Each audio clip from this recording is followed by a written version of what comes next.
I'm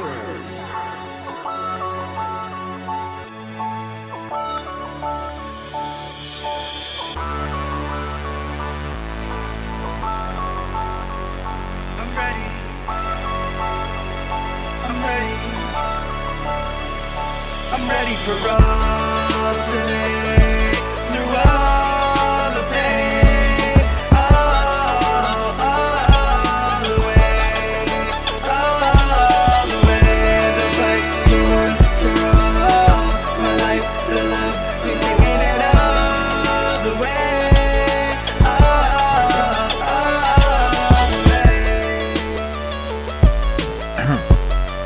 Let's go. I mean, I guess I might as well start off with a non-PG-13 type of start. I think it's really natural. What, Jen? Oh, true. Good point. Okay, so I'm just going to hit everybody with a nice quick hypothetical. You're in high school, dating a girl for about 3 years. Your single dad marries her single mom.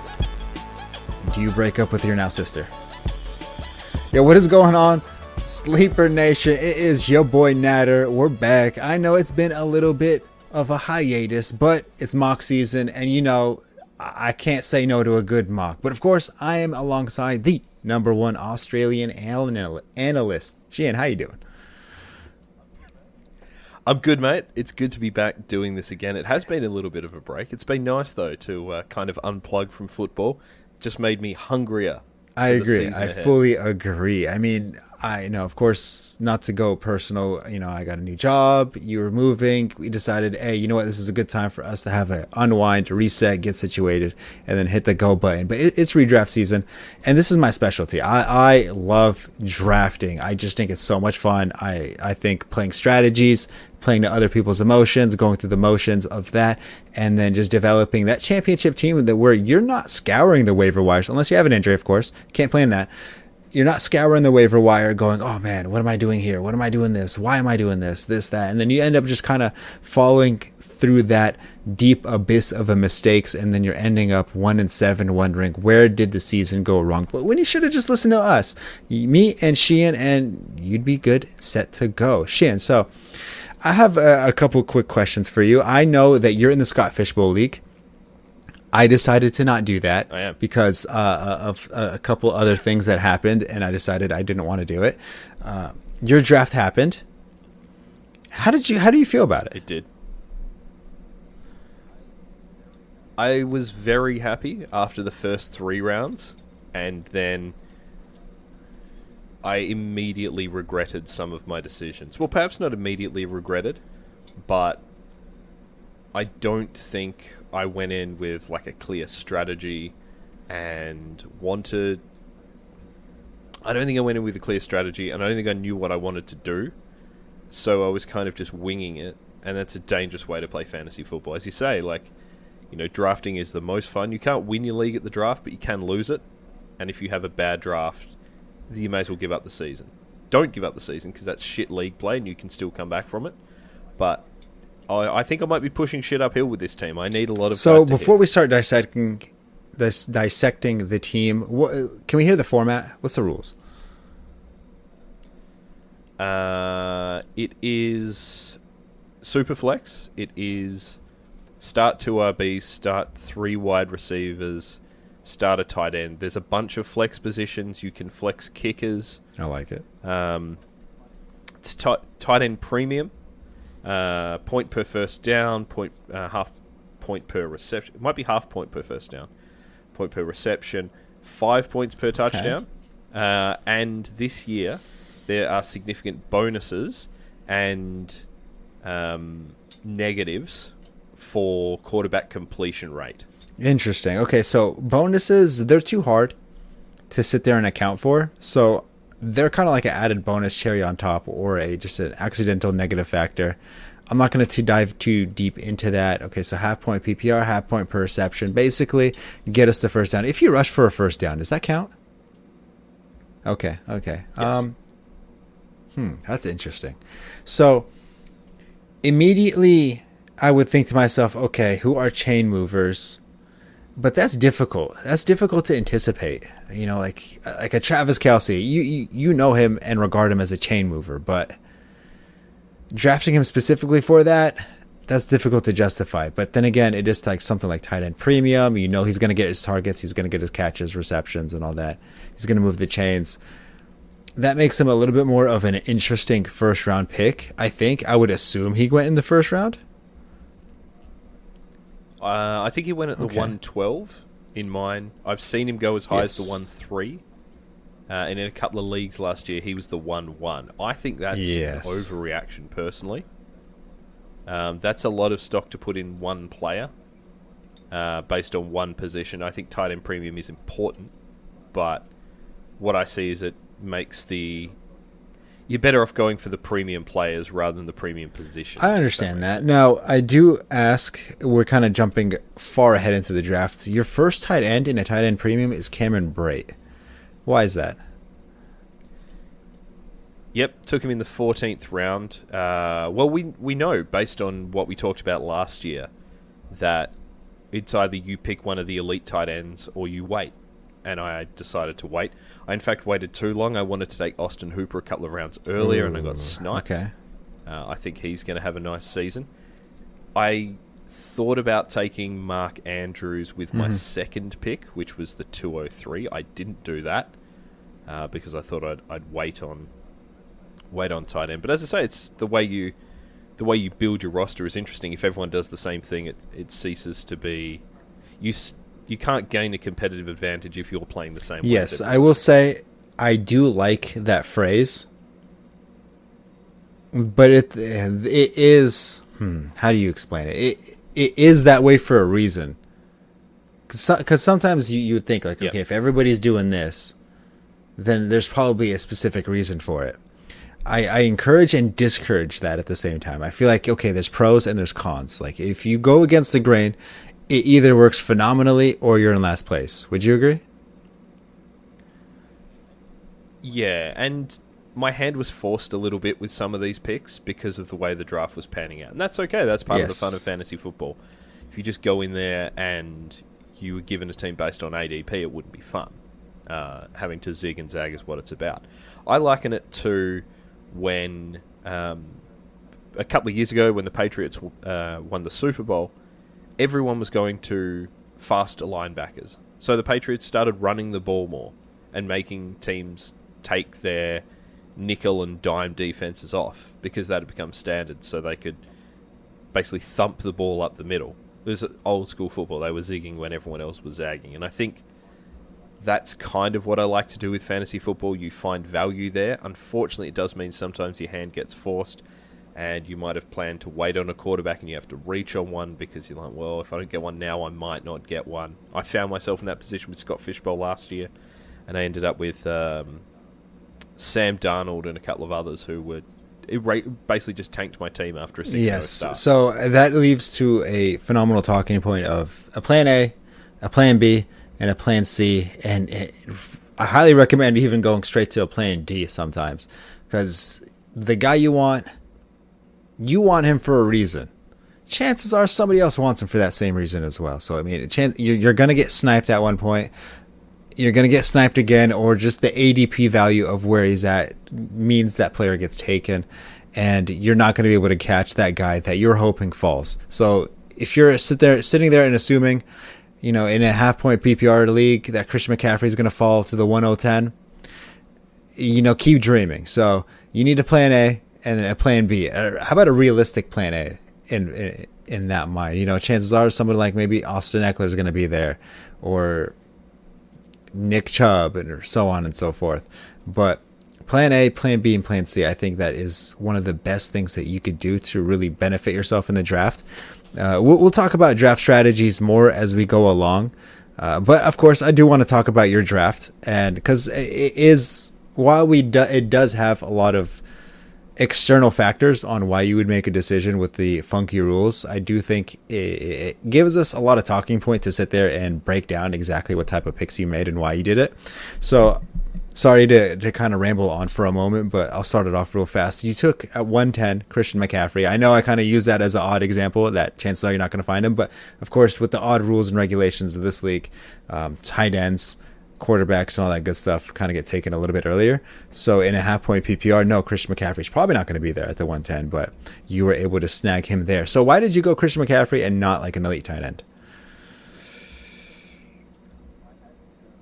I had, so I was as you say, the 110. 8 quarterbacks had gone, and the only other non-quarterback was Jonathan Taylor. And at that point, you think you got to play value. So ideally, in my drafts, I want to come out with a nice early stack that you've got a quarterback, wide receiver, double hit those points. A stack I could have targeted here, I suppose, is Cooper Kupp and Matthew Stafford, which I don't like. I think you're paying premium for both of those players where they probably don't deserve it. For me, if McCaffrey is fit and firing, he is still the number one running back in the league as far as I'm concerned. He's going to have likely Baker Mayfield dumping off the ball to him a bunch. And so he was my pick. As I say, I'm not that interested in... I liken the kind of the rush on quarterbacks and tight ends to... I don't know if the same thing happened in California, the early days of the pandemic when there was no toilet paper anywhere, because everyone was just getting toilet paper because they thought they weren't going to get any toilet paper. And you can kind of draft that way a little bit, where you get sucked into the runs. You want to start a run, you don't want to be at the end of the run. I would have been at the end of the run here, so for me, I would rather take it away. I'm going to piggyback on that and say I agree with that decision. Running backs such as Christian McCaffrey, I know he hasn't been healthy, and now it is more risk than reward potentially to pick him in, of course, a standard league, a half-point PPR league, in the early rounds of the draft, or early picks of the first round, I should say. But man, I like Christian McCaffrey a lot. I think he's really good. If he's there, I'll take him. Now, pick number 2, You had Austin Eckler. Can't complain at that at all. I like Austin Eckler a lot. I think he's going to have another RB1 type season. I think it's pretty straightforward. Now, you can go wide receiver. I would imagine someone like Cooper Kupp might be still on the board if everyone's taking quarterbacks. I believe so. I could go and actually look. Sorry, You're good. While you're doing it, I will stall the audience and say, hopefully you guys thought about that hypothetical and have a good answer. I will say I am. I'm definitely not saying. I'm definitely not breaking up with her, and the house is going to get really loud. But on a more serious note, of course, running backs are a dime a dozen. You either have them or you don't. You cannot function a fantasy team without running backs. There's this, the zero RB stuff. There's all this, weight on RBs and all that.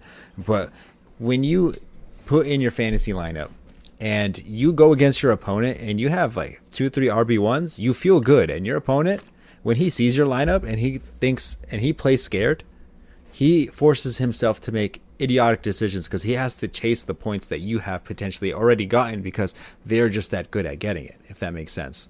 Hopefully that makes sense, Sheahan? Yeah, that's kind of my theory with this team is you put out 3 elite running backs and then they have to make bad decisions. I should have been smarter with the way I built this team because you only have to start 2 running backs. You can start more. You do have to start 3 wide receivers, and I don't love my receivers here. I think ideally I would have taken receivers in the 4th and 5th round, but I didn't think that the quarterbacks... Yeah, I'm going to agree. So, spoiler alert, his 4th and 5th pick were quarterbacks, Matt Ryan and Trevor Lawrence. Matt Ryan, I could get away with. I could be like, okay, that's cool. He's good. He'll probably put up some fantasy points for you. Trevor Lawrence, I hate him for the burning passion. I think he's trash. Fantasy, yeah, go ahead. I was interested in Lawrence because he runs, and that is a weapon in fantasy football. There's a new sheriff in town there with Doug Peterson. I think they're going to try and get the ball out of his hands quickly. You look at the guys they recruited in Christian Kirk and Zay Jones. They've got Travis Etienne. I could see them chaining up a lot of passes for him, letting him run a bit and keeping it in first gear. He doesn't have to be a world beater, but I liked the upside compared to some of the other guys. And I will talk about those wide receivers in a bit as I look down the draft. So You did mention this, and that definitely was something I thought about. You said you must start 3 wide receivers, and then you went the first 5 rounds without picking a wide receiver. Shoot, how would you play it differently? If you would play it differently. This is the tough one, is because I really I like my them a first lot 3 too. picks. That's think why I can't sit here and criticize your first 3 picks because I'm a RB heavy person. I like my RBs. But shoot, you have to start 3 wide receivers. It's such an uncomfortable spot. Did you cover that I've got yes, McCaffrey, yes, Eckler, and and Swift? these guys are elite. These are RB1s. You have 3 RB1s. Potentially, you could see 80 catches at least. They are per receipt. You have RB1s and wide receiver 2s in one position. I think that's phenomenal. So, what I should have done in terms of wide receiver is really looked at who I was going to target in those mid rounds. I really, I missed out on players. I could have been more savvy, and I think this shows the value of mock drafting, of knowing where guys are going and just understanding what they're about. My receivers, my wide receiver 1 is Hollywood Brown. He kind of fits my model for what I was looking here. I want lots of potentially big play points. It's kind of the opposite to how I would normally build a team. I like to build around receivers and get my running backs to chip in. This is kind of the opposite to what I would normally I think you have a relatively standard fantasy roster where you have nice RBs, maybe questionable wide receivers. As long as they kind of do something, then you're sitting pretty. Because when you have 3 RB1s, the rest of the team does not have to do bad. Or does not have to do good, I should say. They just don't have to do bad. If you do that, you win your week. And so I like it a lot. I don't mind it. I personally think it's good. Marquise Brown, of course, has the benefit of Hopkins not playing, the first 6 games?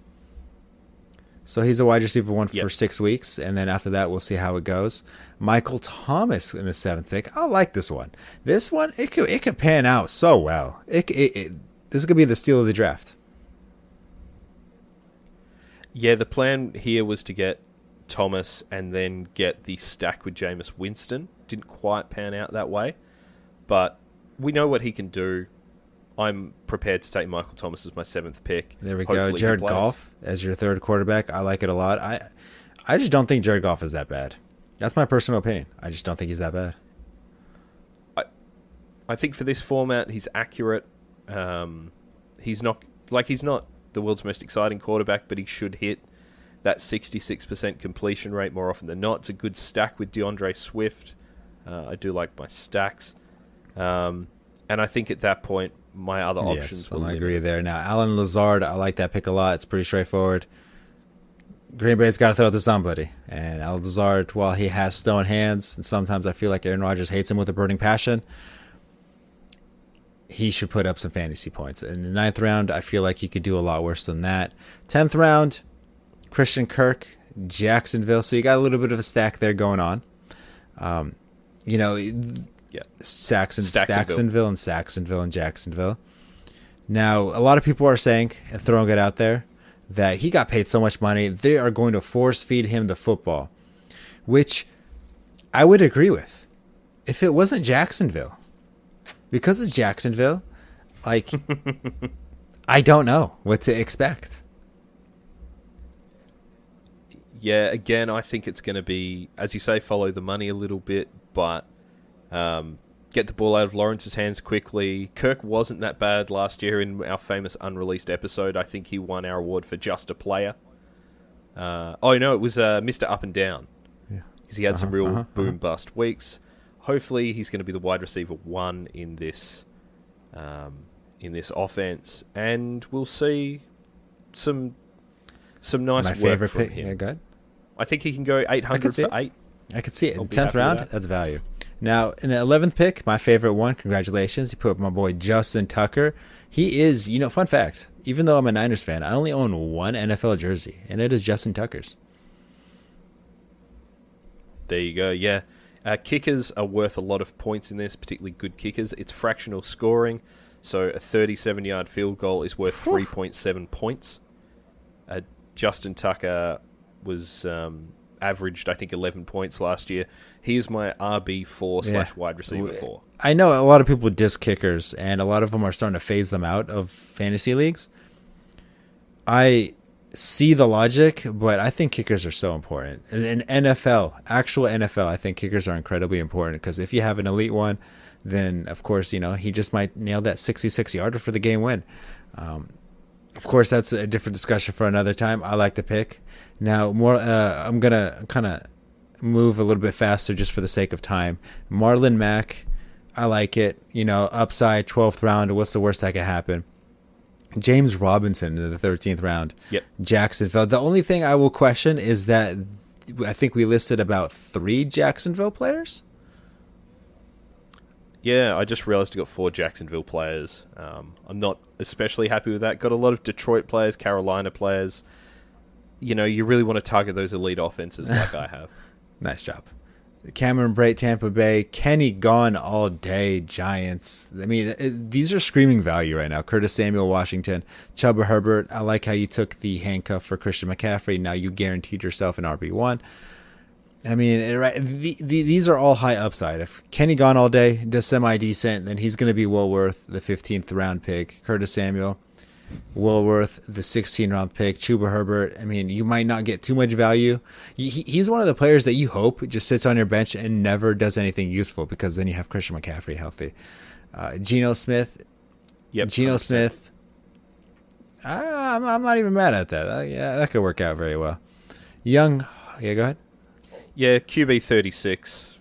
He's another guy. Like if you're in a bind and he's starting, he is a starting quarterback in the NFL. There's only 32 of them. I like the math there. Young Huiku, Atlanta kicker. I like it. Double dipping in the kickers. They get fantasy points, and they're terrifying when they do. Jonnu Smith, tight end. So there's your second tight end. I do like that one. Yep. It is a nice value pick in the 20th pick. I think the Patriots are going to they always utilize their tight ends. He's good. And then, of course, Zay Jones, Jacksonville. That is the 4th Jacksonville member. I do question a little bit of your choices of teams. If you're going to stack one, usually people stack elite offenses. Yep, that was certainly the plan. But late in the draft, you're just looking for reasons to pick a player over another player. I don't love Zay Jones, but there is going to be a wide receiver 1 in that offense. It may as well. Well, it might be him. There we go. Last pick of the draft, Mr. Irrelevant, Damian Williams of Atlanta, another RB. So you have, as I look at it, 7 RBs. I like it a lot. A nice 7. Yep. 7 wide receivers as well. Okay. I respect it. A nice 4 quarterbacks, 2 tight ends, and 2 kickers, and what did they got? I was trying to be slick and do the Christmas Carol.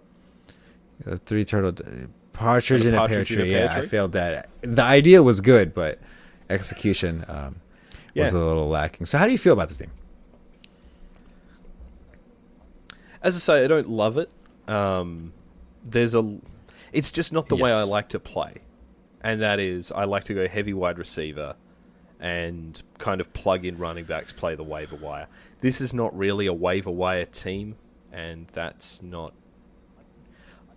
I think this is a playoff team based on the strength of those running backs. If I can get value out of Lawrence, Michael Thomas, Christian Kirk, I think this would be a pretty hard team to stop. This is It will be pretty inconsistent, though, outside those 3 running backs. Mm-hmm. As long as you get some sort of consistency in the wide receiver position and with those running backs play, unless they have Travis Kelce who puts up 50 or Mandrews who puts up 70, I feel like something phenomenal or extraordinary has to happen for you to lose your week, especially if one of your wide receivers pans out. If they have just one, Marquise Brown gets a 60-yard catch for a touchdown, that's it. Game over. You won your week. Say good night. Yep. I think it's pretty standard. I like it because, it follows my philosophy of heavy RBs, but of course it doesn't follow my philosophy of I don't like Superflex, and I think it's an overrated format. So I probably wouldn't be going these quarterbacks early, and then I would have slid some wide receivers underneath. But I mean, that's a discussion for another time, actually, in another 5 minutes, because we have our mock draft to do. So, of course, let's start laying out the groundwork for that mock draft. Right now, Sheahan, I believe you have the 6th pick in this draft. Yep, I'm picking 6. It's PPR, 12 team, all players. Full point? A quarterback, 2 running backs. Full point What's that, PPR sorry? or half point? Okay, Yeah. okay, No, full I point respect PPR. it. 12 teams. You go ahead. Quarterback, 2 running backs, 3 wide receivers, tight end, 2 flex. All no right. bench. Yeah, so far we're going with nine picks, bench. We can discuss benches and value picks on a later episode. Actually, Let's- It's now Okay. only 1 flex because it makes Okay, sense that's for it fair. to be 8. Okay, 8 rounds. Because you I like it. So we're going to try to break down our thought processes and what we're thinking about in the moment. And of course, what gets taken before us, what we like, what we don't like in the draft, how we would change it. And of course, all our thought processes that go in between. I think this is a phenomenal way for you guys to get an understanding of what we're thinking. And then you guys could, of course, implement it into your fantasy draft. So Sheahan says he likes working the waiver. I don't like working the waiver. I think if I'm consistently all about that I'm grind. not about the waiver. I think that I'm egotistical to the point where I feel like I failed as a drafter if I have to consistently look at the waiver wire, other than looking at like defenses and such. I really like drafting, and I think that's my forte, and I want to perfect the draft. So I usually end up doing hundreds of mocks. I'm still in the earlier stages because, of course, all the personal things that's happened, but we're going to get the raw information that happens today. So, of course, Sheahan, whenever you're ready, let's hit the go button. Let's do it. Okay, so right now, Jonathan Taylor off the board as the 101. McCaffrey, Derrick Henry, Justin Jefferson, 4th pick off the board. And then Austin Eckler at 5. So, Sheahan, you're on the clock right now. Looking at who has been taken, are you surprised? I'm surprised Okay, Jefferson's I'm a little gone. surprised as well. He's been at my pick in the 2nd round in every draft that every actual draft I've done so far. To be fair, this is not super flex, and all the other drafts I've done have been. So I'm not. I don't know. I kind of like that he's the wide receiver 1 over Cook, over Cup. Sorry. I think What he do is you better reckon? I think he will do better than Cup this year. Picking him at 104. That guy's got some cojones for it. I would have definitely taken a running back. I know Yeah. it's full point PPR, and people are going to be chasing those huge wide receiver numbers because they win you they win you weeks automatically. Cooper Kupp, I've thrown the statistic around before. If you take away his touchdowns, he's still averaged in a full point PPR 21 fantasy points per game. That's ridiculous. And I think Justin Jefferson has the ability to reach that type of level. So I tend to agree. I would normally go running back here. I've gone running back in the 1st round of all of my drafts. I'm going to zig to wide receiver. I'm going to take Cooper Kupp. I think this is overpriced for him. I think it's overvalued. I wouldn't be taking him this high normally. I want to see how it plays out. And it is full point. Yeah, I feel like you can't criticize anybody for going wide receiver early anymore, especially in full point PPR. Now, after Cooper Kupp got taken, Dalvin Cook at the 7th, Jamar Chase at 8, Najee Harris at 9, Stephon Diggs 10, Joe Mixon 11. So I'm on the clock right now, and I am looking at what is currently available. So I see Devontae Adams, Travis Kelce, DeAndre Swift, Nick Chubb. Those are my options right now. I mean, if I go all the way down to Tyreek Hill, no, I'm not taking that. Alvin Kamara, sorry, not taking that. Nick Chubb, I don't know. But Devontae on a new team, it's hard to justify it. Would you agree? It is, and I think Derek Carr's a very good quarterback. What Derek Carr isn't is Aaron Rodgers. That is correct. So to sit there and say, oh, he's going to force feed Devontae Adams, statistically impossible, considering Derek Carr always always supports two wide receivers or two pass catchers, I should say. And last year it was what's his face, tight end. Sorry, his name completely. Yeah, Darren Waller. And then of course Hunter Renfrow at majority of the season. And of course the running back Josh Jacobs. So it's going to be Devontae Adams, Darren Waller, and then of course there's still Renfrow, and then of course the running of the ball. I just don't see it with Devontae Adams this year. I think he's a phenomenal NFL threat. That offense is going to be elite. Just fantasy wise, it might be difficult for him to put up the Green Bay type of production. So I am going to skip him for now. Chances are I'm not going to get him because, I mean, he is that high up on the ADP list. I'm looking at Travis Kelce right now, DeAndre Swift, and Nick Chubb. So I have the option of going DeAndre Swift or Nick Chubb if I want to double up on RBs and then not have to worry about it for a handful of rounds. Or I could take DeAndre Swift and Travis Kelce and then not worry about tight end and then still have an RB1. What would you like?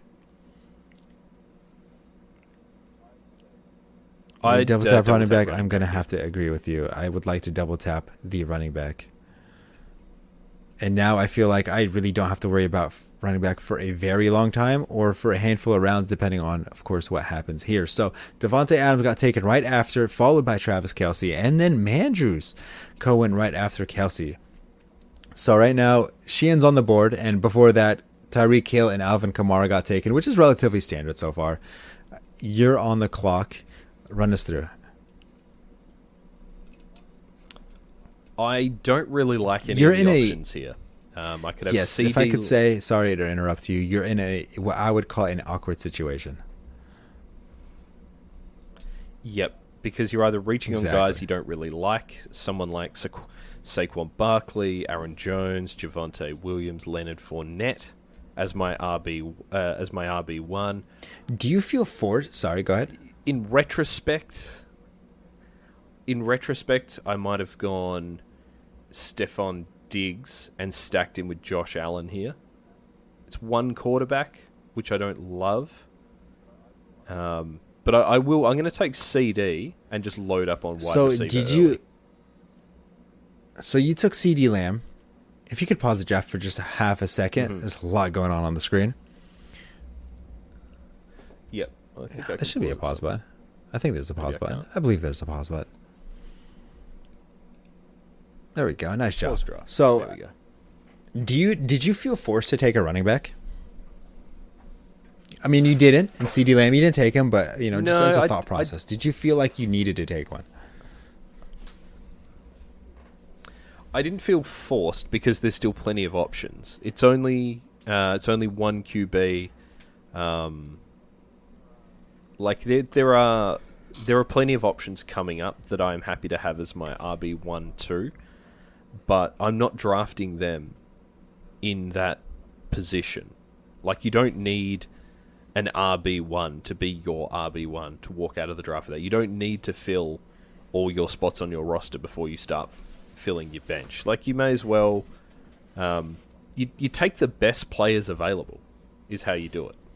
Because otherwise you're doing yourself a disservice. So you're rocking currently 2 wide receiver ones. Cooper Kupp, CD Lamb. Now, so your plan A, this is what you went for. And now you're kind of thinking to yourself, okay, I need a running back. Who are you looking at now? Like, who you're hoping that realistically falls to you? Cam Akers would be one. You've got Breece Hall. You've got your mate Antonio Gibson. Yeah. Josh Jacobs, J.K. Dobbins, don't really like Zeke either of is those. Available. Are you taking him? To be honest, yes. If he'd slipped one more pick, I would have taken him. Clyde Edwards-Helaire, Damian Harris, David Montgomery, Ken Walker. Like it's James David Conner? Montgomery. He's fine. Actually, he's probably going to be. Connor, not so much. I think his value last year was all to do with touchdowns and the fact you could get him in the middle rounds. You can't get him in the middle rounds this year. Montgomery is interesting. So, of course, before you paused, a handful of picks went by. After your CD Lamb pick, Debo, Saquon, Josh Allen went off the board. So he's the first quarterback off the board. It's very interesting. I know we're going to spend a lot of time talking about quarterbacks because I know that I used to be a huge proponent of never take a quarterback early. And now I've definitely softened that stance a little bit to the point where I might encourage you taking a quarterback early. When you're on the receiving side of having a running back as a quarterback and then him still throwing touchdown passes, earlier in the draft during your Scott Fishbowl look over, I said you have RB1s and wide receiver 2s in one position. And for quarterbacks, you can have a quarterback and a running back in one position. You're double dipping. It just puts you in a higher ceiling and a higher floor. You don't usually get that opportunity. You have a higher ceiling because, of course, they could just run the ball and then throw touchdowns and then, receiving yards and all that good stuff. And then, of course, even if it's on a bad day, he still has rushing yards to really elevate his fantasy stat line. So you usually have to go high risk or high reward. But when you have a rushing quarterback, you become high risk, high floor as well. High risk, high ceiling, high floor. And I kind of recommend having that in the early rounds. Yep. I really agree with that logic. I think the second round is probably a little bit early. I mean, you would like a team that starts with Derrick Henry, Josh Allen, Leonard Fournette. Mm-hmm. All right. So I think Leonard Fournette's a bad pick there, but that's just my personal opinion. Before we move on to these other picks, where are you at in Deebo Samuel this year? I talked about Cup being overvalued. I kind of think he is too. Yeah.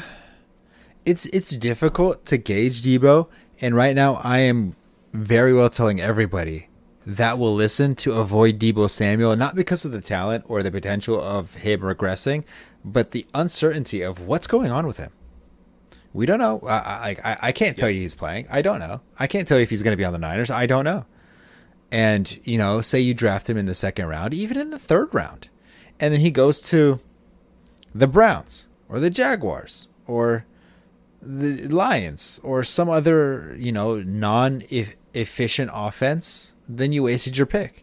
Say he's on the Niners, and of course, with the loss of their offensive coordinator going to Miami Dolphins, it's no coincidence that the first year he's the coordinator becomes the first year Deebo Samuel is an all-pro, and he's gone. It's hard to say that Deebo can replicate that year. If you're going to ask me between Deebo Samuel having a consistent year and Cooper Kupp having a consistent year compared to last year, I'm going to say Cooper Kupp. Mm-hmm. Yep.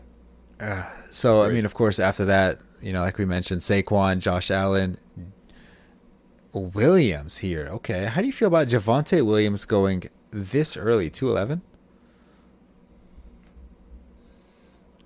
I don't love it. You've still got Melvin Gordon there. We don't know how that backfield's going to shake out. You've got Russell Wilson, who's going to be probably throwing the ball more than they have, or throwing the ball more successfully than they have in the past. I like Javonte Williams. I think this is a reach. My issue with Javonte Williams is the people who drive his narratives, and I've listened to people talking him up out of college, and people telling he's going to take over the backfield, and now people telling me that he's a second-round fantasy pick. I don't believe it. Like the guy, don't. Russell like Wilson is allergic to throwing to running backs and checking down. I know he doesn't have Metcalf anymore. Mm-hmm. I still don't think he checks down, and because of that, well, he's still got Cortland Sutton, still got Jerry Jeudy. Yeah, he's not checking Patrick. down. Like it's like he goes by the life motto of, life is too short to check down. And he fully utilizes that phrase and refuses to check down. Him and Aaron Rodgers, looking at Aaron Jones specifically. I don't like him as a second pick. I know running backs are a lot thinner now, and sometimes you might feel like you're forced to take a running back at this point. But I mean, hypothetically, he took Javonte Williams. I mean, his first round pick was Christian McCaffrey. He could have picked someone like, Keenan Allen, Patrick Mahomes in that vicinity, and still felt like he didn't reach for a pick. And then especially because he's still the second pick in the draft, the pick would have gone right back to him 2 picks later, and then he could have taken Javonte Williams, hypothetically, or A.J. Brown, I should say, in that spot. I know that's a lot of information thrown in a very short time.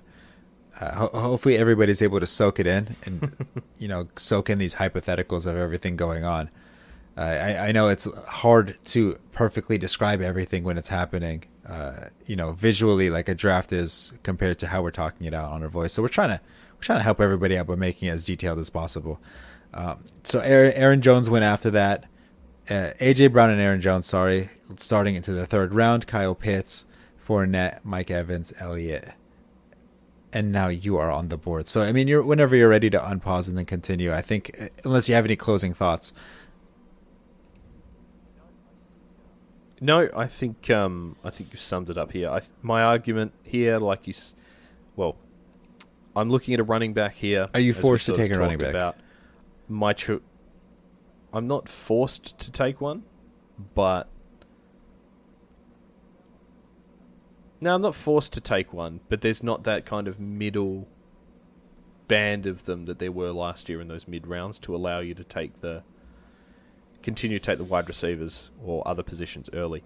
In saying that, I don't really like any of the wide receivers who are available here. For example, right now, if I section off the wide receiver tab, you have Keenan Allen, T. Higgins, Deontay Johnson, Terry McLaurin, DK Metcalf, Jalen Waddle, Michael Pittman. In the third round, I wouldn't draft any of these. Maybe Keenan Allen. Yeah. Exactly. So for me, my options are David Montgomery, Cam Akers, maybe Lamar Jackson. I'm going to go Montgomery because their offense has to flow through him. You know what? I don't mind that pick at all. Weaker wide receivers equals stronger running backs. And right now, David Montgomery, you took him. Right after that, T. Higgins, Keenan Allen off the board, Patrick Mahomes, Cam Akers, just like you mentioned, and James Conner. Now, Team 8 drafted 3 wide receivers in a row, Jamar Chase, Tyreek Hill, and Keenan Allen. I will say that does sound kind of scary. I mean, you've got Chase, who has 1 year of production. We don't know how Burrow's going to bounce back. Tyreek Hill in a new offense. Keenan Allen, who is the wrong side of 30. 3 players I really like, but I can make an argument against all of those. There we go. All right, so my pick, just to remind everybody, my first 2 is DeAndre Swift and Nick Chubb. And, of course, since I am the last pick, I am fortunate enough to have 2 back-to-back. So right now, I kind of want Lamar Jackson.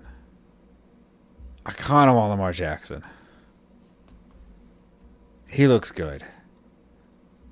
And of course, I have 2 picks in a row. So, I can have the ability to pick whoever I kind of want right now. I need a wide receiver, and man, Lamar Jackson looks so good right now. I want him on my roster. With Nick Chubb and DeAndre Swift, that looks kind of scary. Yeah, thank you. Yeah. Thank you for the positive feedback. So, right now, in the wide... I agree with that logic. Thank you. Is that what you're after? My words of affirmation right there. So I do also want a wide receiver. I know you're kind of more on the best player available type of approach. I like filling my empty roster spots before I kind of end up doing that. And I feel like I need a wide receiver that I can comfortably start every single week and not have any doubt. Deontay Johnson is that wide receiver. I'm putting him in. I wouldn't mind Terry McLaurin either because he probably has a more consistent quarterback.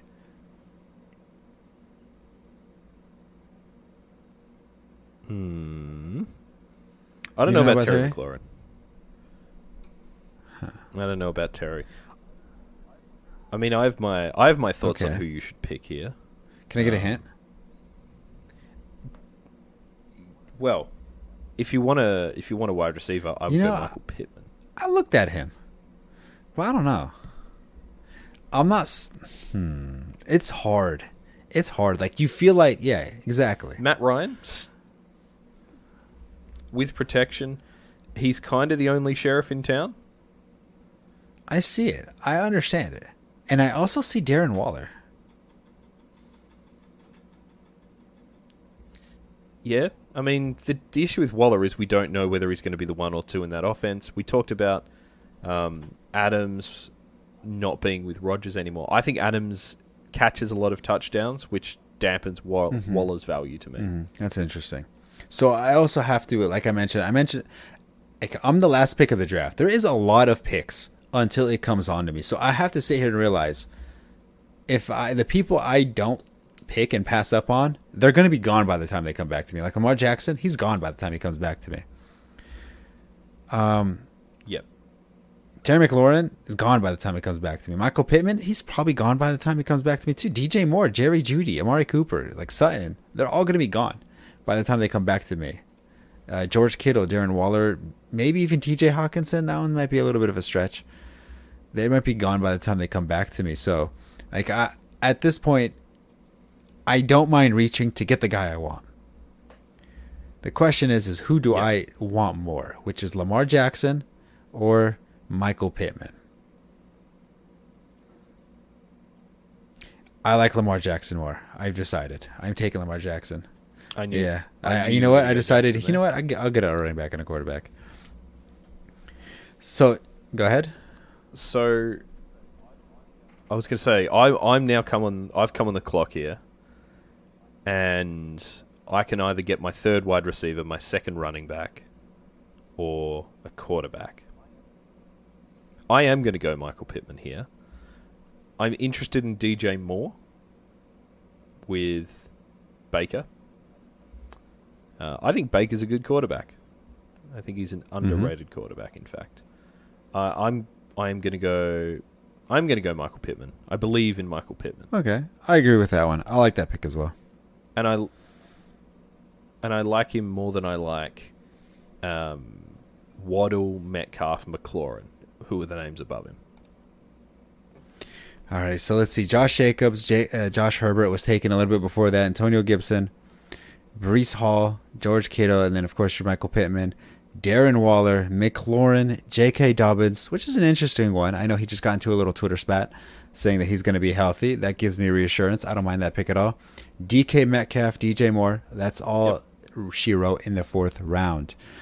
It's solid so far. There's nobody that I really sit here and say, like, oh, yeah, that's a terrible pick. Oh, that's garbage. Other than maybe, like, Deebo Samuel.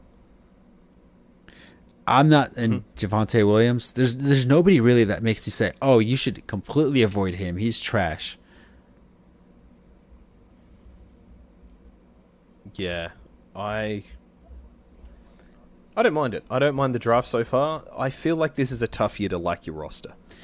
Yeah, I feel like we're in an awkward situation where I feel like everybody is in a spot where they either have elite talent and then in the middle 3/4 rounds, they're uncomfortable talents. Like, I feel like, like Cam Akers, question mark, James Conner, question mark, David Montgomery, T. Higgins, Fournette, question marks. I even put Kyle Pitts as a question mark, but they're getting drafted so highly because I feel like there's just nobody better. Yeah, it's a transition year, I think, as we see some of the older names kind of drop off. Those guys who were superstars as rookies come to the end of that deal and either find new homes. And we haven't seen what I guess that next band of people can be. Guys like McLaurin, Judy, Cortland Sutton. We haven't seen their full potential yet. So you're kind of buying low on their ability, but also kind of not. I think people with like McLaurin, they got burned last year. And they are uncomfortable drafting him. But they also think to themselves, okay, what's better right now available at this spot? And there isn't much. Yep. Yeah, I think that's fair. I'm on the clock now. And I'll let you kind of go around the fifth round and then discuss your pick. I'm going to take another running back here, I think. There's a couple of names I like, but given the limited roster we're working with here, I'm going to say it's... Ooh. I'm going to get Travis Etienne because James Robinson's coming off an injury. Travis Etienne also coming off an injury. Dump off passes from Baker Mayfield. He was an earlier pick. In fact, this might have been where he was going last year. I think he's going to be a fun player to watch. And I want fun players on my team. I'd rather root for a fun player than sort of cheer on 3.6 yards a carry. Never Miles disrespect Sanders. them. So it's Travis Etienne. Speaking of, where is Miles Sanders? 66 slightly ADP. lower. Wow, late 5th, early 6th. Okay. Alrighty, so you took Travis Etienne. I don't mind that at all. Elijah Mitchell. I like that pick. Actually, that's a sneaky pick. I think it's pretty good. Yeah. I mean, if he can stay fit. Trey Sermon. I think he gets cut after this year. Like, the way he played, he deserves to get cut. I think agree. Elijah Mitchell is sneaky. Late 5th? Oh, God. You know what? I wish I thought of that. That's a great pick for me. I think he's going to be one of those nice mid-round gems. Not a steal. It's still the 5th round. It's a gem at this point. I like it a lot. TJ Hawkinson after that. Allen Robinson. He deserves to be discussed around a lot. Because I know there's a huge discussion, especially on Twitter. I think it was a big debate. Allen Robinson or Gabriel Davis. I know everybody should know that I really like Gabriel Davis, but I would still take Allen Robinson. I think I'd take Davis, but I also think he's massively overhyped. I just don't really like Allen Robinson. The problem is historically the Rams always support 2 wide receivers. In fact, they've supported 3 wide receiver ones at one point. You know, it was Woods, Kupp, and then sorry, his name is eluding me again. He's on the Texans now. Brandon Cooks. There we go. Sorry. So they have supported 3 wide receiver ones at one point. They could very well support Allen Robinson. I think he will get supported. I think he mathematically is forced to be supported. I just feel like he's in a situation where how does he not succeed? You like please just put me in, coach, at that point. Maybe I could catch a ball, fall forward, pick up 3 fantasy points, and then I'll get injured after that. But hey, it's better than that, right? Yeah. Oh, God. Yeah, for sure. So, I mean, I'm taking Allen Robinson. I don't mind that pick at all. I like it a lot. Joey Burrow after that. Mike Williams. He's the guy that I will say, please do not pick him. I don't know. Maybe there's something about him that I dislike, or his inconsistency that I strongly dislike, but I really don't like him. Yeah, I agree. I really liked Mike Williams as a late round pick last year. I think you're drafting him at peak now, and I don't think that's good business. He said drafting Cooper Kupp in the first round. I agree. I think that is funny right there. Okay, so I'm on the clock, and I have 1 wide receiver, 2 running backs, and a quarterback in Lamar Jackson. I feel like at this point I'm forced to take a wide receiver. And I see Marquise Brown, I see Michael Thomas, and I see Brandon Cooks. And I just hyped up Brandon Cooks. And I like him a lot. I also see Amon-Ra St. Brown. I like him a lot. And I see Marquise Brown. I like him a lot. What's your opinion, Mr. Sheahan? Who would I take here? Well, I think Brandon Cooks is probably the most reliable option. And if you're swinging for the fences with your running backs and building a team around running backs, I think he's a good pairing with Deontay Johnson. The problem is Nick Chubb is also a fairly safe pick. I would want someone with a bit of ceiling, which is why I would say Hollywood Brown. Let me ask you this. Time again, do you take Elijah Mitchell with the 4-1 and double tap Hollywood Brown, Kyler Murray here? Interesting. No, I would still take Lamar Jackson because Lamar Jackson has put up the same amount of yards as Elijah Mitchell, and he's still a quarterback. Mm-hmm. Fair. How do you feel about Clyde? That's interesting, Clyde. Let's see. Let's take a peek at Clyde. You know, I don't even see him on my running back list. Oh, there he is. ADP 62 round. Interesting. I like that pick a lot. Do I need a running back? I feel like my need of wide receiver trumps my need of running back. But at this point, if I skip out on running back, I'm not getting a good one anymore.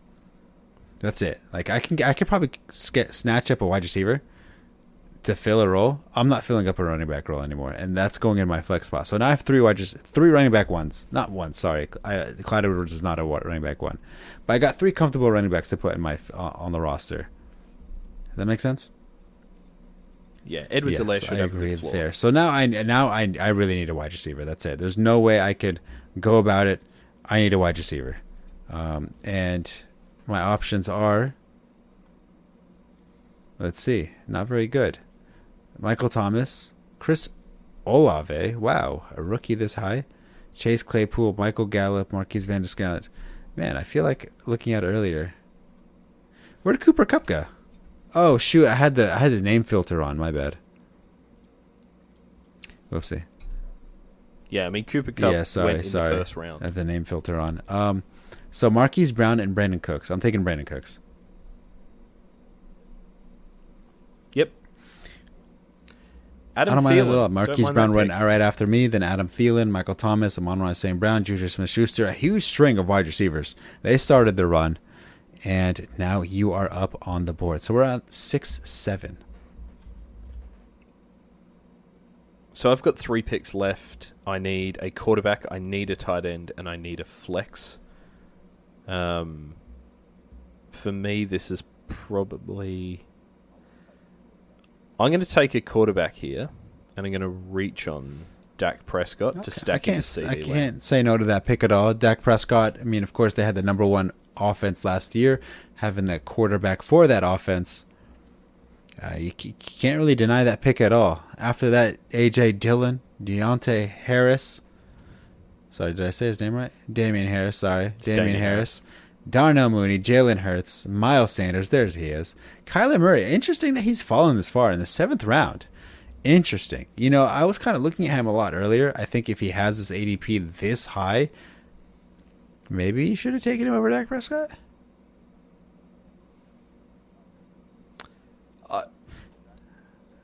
In a vacuum, yes. I took Prescott because I wanted to stack. I agree with that logic there. The stack trumps individual talent, in my opinion. Unless there's a significant difference. Yes. Yep. I do really like Kyler, but I think Kyler and Dak are there we go. Similar all right, and then Rashad Bateman right after that to Kyler Murray batted off the 7th round, and then Bateman, Hopkins, who of course they are drafting knowing he's going to be gone for the first 6 games. Goddard, Drake London. Ooh, is that the first rookie off the board? Brees Hall, no, okay, it's a running Brees back. Hall He doesn't count. He doesn't count. He's a running back. 4th. So I need a flex or I need a tight end. I am going to take a flex. I'm interested in Brandon Ayuk. I'm not going to pick him here. Interested in Robert Woods. I'm not going to pick him here. Who I am going to pick is... My choices here are either Kareem Hunt, who I quite like, but is basically a handcuff.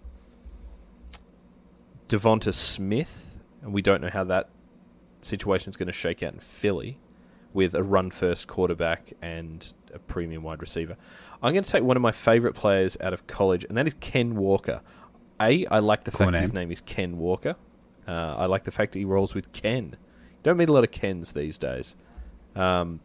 I really liked what he did as a college player. I think he's got a lot of upside as a receiver. He's got a nice little bit of wiggle, as they say. Seattle run first offense. So give me Ken there we Runner. Go. And then Devontae Smith after that. Russell Wilson off the board. Gabriel Davis. I was really hoping he would fall to me in the 7-9 pick. And then we got Chris Olave. Cool name there. Hopefully I said it right. For the Saints wide receiver. Dalton Schultz, tight end. And then, of course, I am now on the clock for the 7.12 pick. So, let's see. I still technically need another wide receiver since this is a 3 wide receiver league. I'm looking at Elijah Moore. Go ahead. He didn't slip to you. I would have taken him. Heartbeat. Who, Gabriel Davis, you mean? Who's that? Oh, Rashad Bateman. No, Oh Rashad yeah. Bateman. Oh man, I would have swooped on that so fast in a. No, I lied. I would have skipped him. He could have been the last pick of the draft, like 15-15. I would have skipped Rashad Bateman. Let me ask you another question here then. Would you not take Lamar Jackson and have your pick of Aaron Rodgers, Tom Brady, another quarterback, Matthew Stafford here? The problem is it's not Lamar Jackson, it's everybody else around him. You know, the picks around Lamar Jackson is James Conner, not really, Justin Herbert, Josh Jacobs, Antonio Gibson, no, Breece Hall. Like, are they really better than Lamar Jackson? Fantasy wise? No, in my opinion. No, I don't think they are. But it just shows the value of waiting on quarterback. There is value, but at the same time, like Aaron Rodgers, no Devontae Adams. So how productive can he? I mean, it's still Aaron Rodgers, but you don't have Devontae Adams. And Tom Brady, I don't know. I'm not sure. Right now, I feel like if you don't have a running quarterback, you're playing at a disadvantage. And, you know, when you have Lamar Jackson, who has the potential to set the rushing yards for a quarterback record, and then when he's gone, it felt like a fourth of the year to maybe even more of that, he still put up over 800 rushing yards. It's hard. Yeah, he's a very good fantasy player. How about that? I'm not going to give him the good player part. I'll give him the good fantasy player. I just feel like I'm playing on a cheat code when you have a running quarterback. I feel like if you don't have one, get one. Okay. Let me be devil's advocate here and say once upon a time it was like playing on a cheat code. Now there's more of them, less so. Yes, but then when you go against a person streaming quarterbacks or someone with Aaron Rodgers or Aaron Rodgers or Tom Brady, you have the edge. You have like Fournette, fair enough. Lamar Jackson.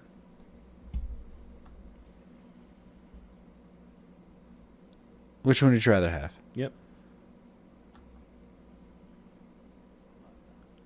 Yeah, Lamar Jackson. Yes, but right now Fournette's ADP is currently, late third or mid third round. It's interesting. It's interesting, the ghosts. We don't really have a sound drops on this show, but if we did, I would want that. We need sound drops. I feel like that's a high priority of stuff we need. Well, I know you listen to my other less successful podcast, Screen Pass. That's full of sound drops. Sound drops, I think. So sound drops are iffy. Like, they either work phenomenally or they're incredibly cringy and annoying. We're probably in the latter category, but that's all that matters, as long as you enjoy them. So I'm still technically short a wide receiver, so I have to take a wide receiver. And of course, this is an 8-round draft, only 2 picks left. One of them, of course, has to be a wide receiver. I'm taking my boy Elijah Moore. I like him a lot. That's just my guy right there. And then, of course, last pick, I still haven't taken a tight end either. And I see Zach Ertz and I see Dawson Knox. I like them both. Mike Gesicki's there. He had a little bit of an off tail to the year. I'm taking Dawson Knox. And congratulations, that is my team.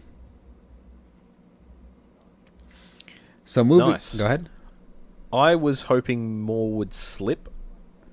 I really like Elijah Moore. I like him. I don't know more about that. Than you. Okay. I mean, I like the pun on words, but I doubt that. I mean, I comped him before his draft too. Remember, I don't know if you remember. I think one time I had a huge argument. I said I would rather take Elijah Moore over like Jalen Waddle or Rashad Bateman. I think that put a lot of frenzy around people. I'm not having you like we can both be on Elijah Moore corner, but I'm not having you say that you're more into him than I am, because that's just it's untrue. You know what, he might be our player to watch this year, but I'm glad and you're on board Davis. with it. Those are the two guys that I just need to succeed. Now, Yes. I need a tight end here. Zach Ertz is interesting. Yes, I feel like he is. Albert Akui Boonham is interesting. The True, MILF Hunter is interesting. That Hunter. So actually, I'm going to pause the draft. We haven't talked about. Speaking of MILF Hunters, Garrett Wilson. Zach Wilson. Respect all time high. Like I already liked him a lot. I just like him that much more now. Mm-hmm. True. I'll be honest. I don't really know the point. I don't really know what happened. I just know there's a MILF joke in his world now. I don't exactly know what happened. So the story is that his girlfriend broke up with him and started dating very shortly after his college roommate and Washington football team, whatever they're called these days, wide receiver Dax Milne. And then went on the old social media, as all the kids do these days, and said that she broke up with him because he was banging his mum's best friend. What a pimp. So he's in college, huh? Zach Wilson. Well, yes, he's at an the NFL time. Quarterback. No, I think this is now. Just recently? So he's been banging her mom. Her mom. In the past month. No, it's his mum. It's his own mum's best friend. It's like these videos you watch online. Wait, so Zach? I think his mum's friend was stuck in the washing machine. And after a couple of incompletions, apparently Zach Wilson finally got in there. So hold on, it's Zach Wilson's own mom's best friend.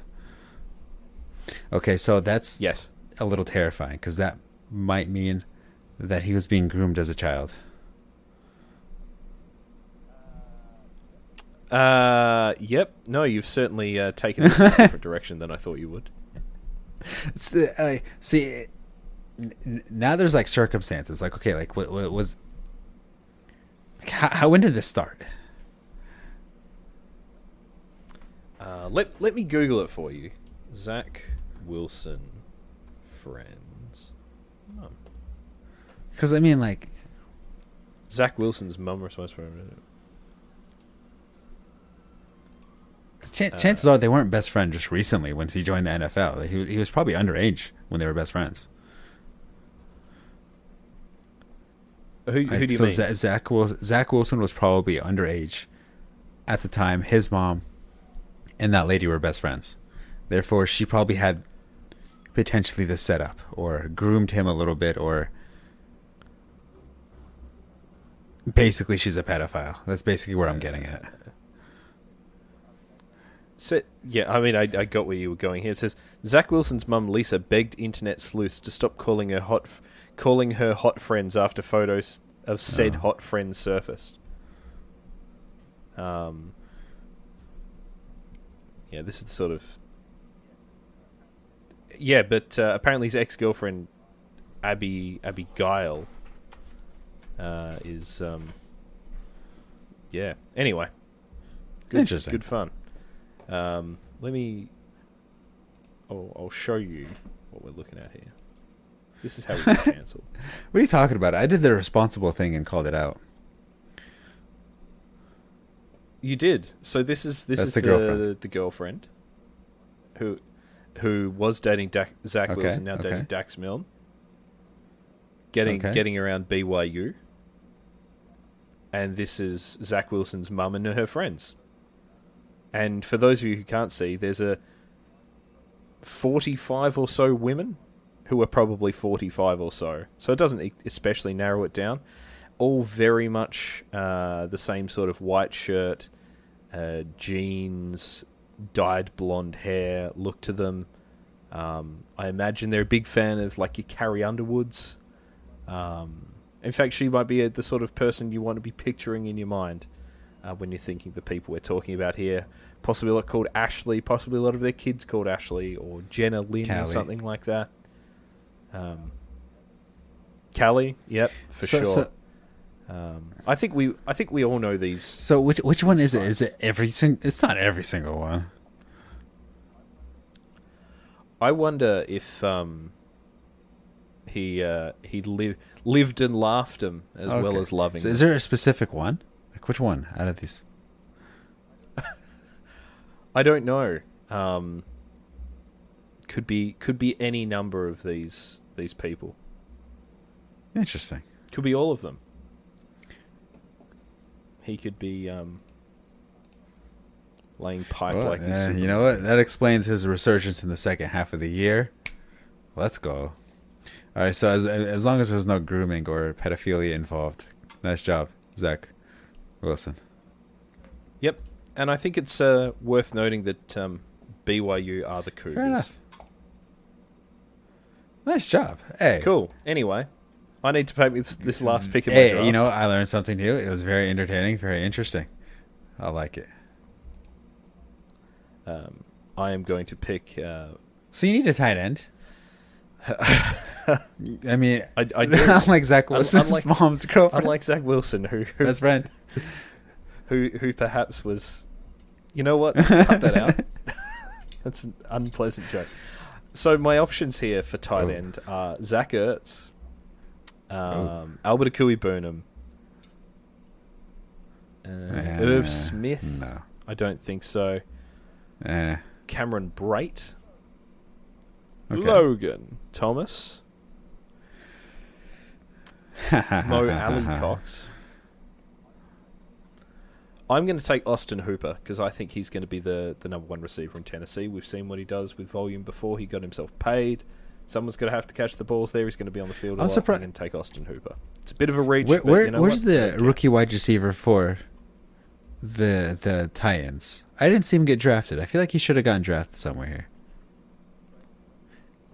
Treylon Burks, he went at the 8-11. There's been a lot of chitter-chatter that instead of gorging himself on his mum's friends, he's been gorging himself on fast food and is struggling to get up to speed with the NFL. I respect it because fast food is very tasty. Have you tried Popeyes?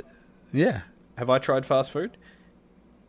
I mean, yes, I'm a big fat bloke, so yeah, I've tried fast food many times. I've never tried Popeyes. I had that for lunch today.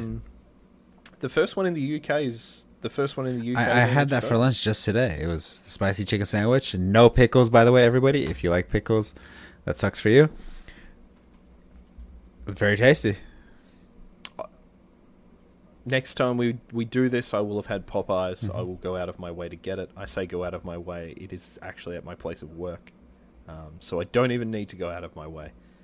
But we will go there. So, run through your team and tell me on a scale of 1 to... Well, I'll tell you what, 1 to 10, how confident you are. 1 to 10, how scared you are. Okay, so let's see. Let's start it off real fast. DeAndre Swift. Solid pick at the end of the draft. I feel like, there isn't a running back that's going to have a higher ceiling than him at that section of the draft. Nick Chubb, a little bit of a safety on the running back position. He's going to get some carries, going to get some touches. He's got a safe floor, maybe not the highest of ceilings. Deontay Johnson, safe wide receiver. I feel like, with the solid running back duo tandem that I have, I just need some consistency in the wide receiver position. I know he's going to get those targets. He's going to get those catches. He's going to get that PPR points. I like it. Now I have Lamar Jackson, high ceiling, high floor. As long as he's healthy, on a contract year, he's going to kill it. I like it. Clyde Edwards-Helaire, he's probably the biggest question mark on my roster. I mean, 5th round, 12th pick. He's probably going to fill the slot role, or the flex role, sorry. And I feel like if he is my flex and the worst player on my starting roster, then I'm doing all right.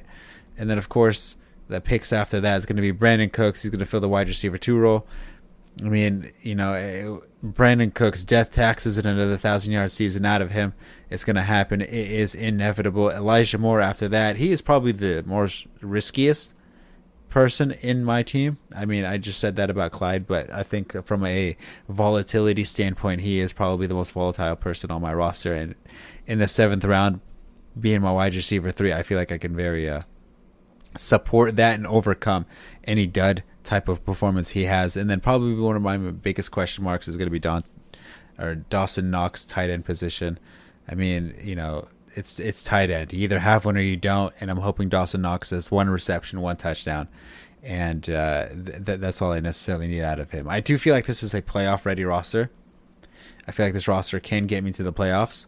I'm pretty confident in it. But if my running backs, for example, DeAndre Swift, if he gets hurt, I might be in a world of trouble.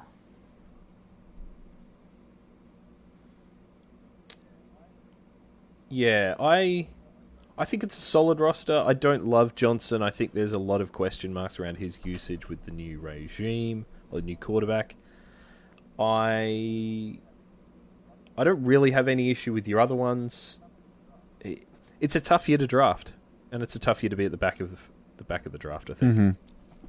I mean, the benefit of the back of the draft is that you are able to double up on picks. So if you're questioning, oh, do I want him or him? It doesn't matter. Just take both. The con, of course, is the long wait in between those picks. And sometimes you're going to have to reach for a player that you specifically want because he's not going to be available for you. And, of course, you have the disadvantage of you're not getting an elite running back early in the draft. Yep. Yeah, sounds good.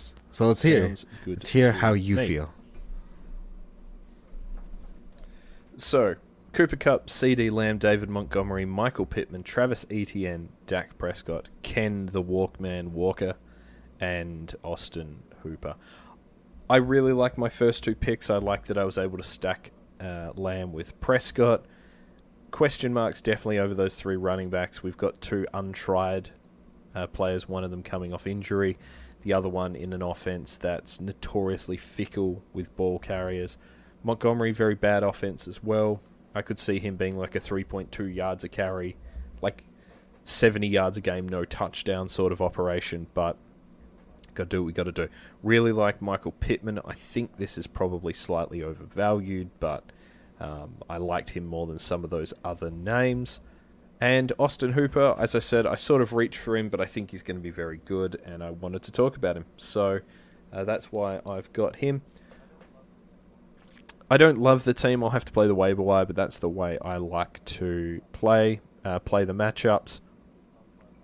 I think we finish above 500. I'm not sure if it's a playoff team, but that's the fun of it. I think you have a very strong structure. If you're able to pick up a running back off waivers, like a Cordell Patterson that happened last year, you have a championship roster. Yep.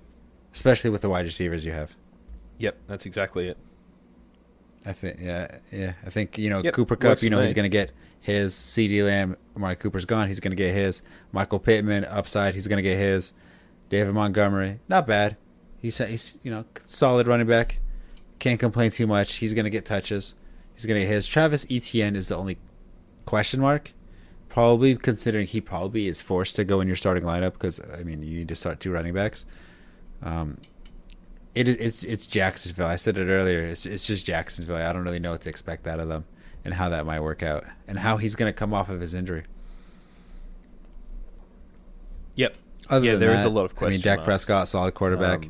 Ken Walker, he's probably going to get a couple touches. We're going to see how he pans out. He might be a steal of the draft, or he might be just kind of a bench warmer until it needed. And then Austin Hooper at tight end. Tight end. You either have one or you don't, and after that you're hoping they get something. Yep. Agreed. All right. So is there one takeaway you can have? This is a bad year. This is not a fun year to be drafting. Just going through this motion and kind of going through the process, it's a little odd. Yeah, there's a lot of gross players. I think maybe because we hadn't delved into it too much, we don't have those kind of mid-round gems that we really like targeting yet. But it's not a fun year so far. What it might do is put a skill ceiling into drafting. It might really weed out the people who are unprepared or have ill-advised information. Yeah. Not like you, dear listener, who is both prepared. Yeah, exactly. Listen to us, you'll be all right. Remember, Sheahan called Cooper Kupp. I don't want to hear it from anybody. He called Cooper Kupp. Yeah, and Deebo Samuel. Yes, I agree on that one. Yes, Deebo Samuel. Other than that, I think that wraps up this episode. I am interested. I think next time we're going to have to start earlier in the draft.